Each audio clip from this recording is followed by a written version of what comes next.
Pour comprendre ce que c'est que jazz, Matisse se dirige vers une forme d'iconographie qui fait appel à la mémoire et la mémoire du cirque. Et tout ça, ça vient aussi avec la gouache découpée. Une fois qu'il a bien pénétré dans son sujet, eh bien, il va découper. Et là, tout l'album est conçu, toutes les planches de l'album sont conçues de cette manière-là.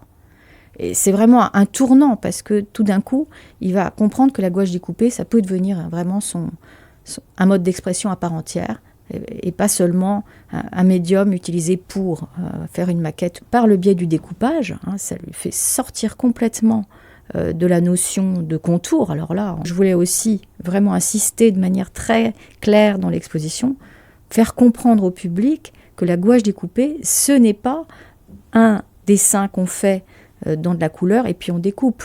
C'est pas du tout ça.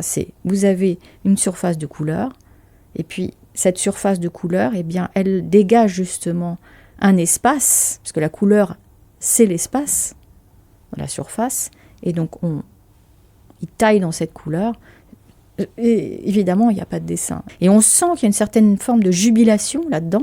Parallèlement, il y a une forme de pensée qui s'élabore aussi, parce que jazz, c'est des planches en couleur, et c'est aussi 17 aphorismes, en fait, des petits textes courts, qui sont des pensées sur l'art, voilà, très, très courtes, qui vont ensuite calligraphier,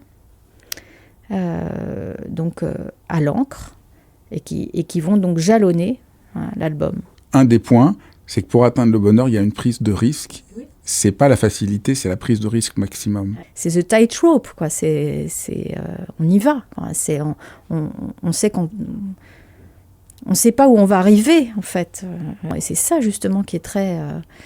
qui nous tient quand on regarde l'œuvre aussi. C'est pour ça que ça s'appelle jazz. Ça ne représente pas le jazz du tout, mais c'est jazz parce que c'est l'impro.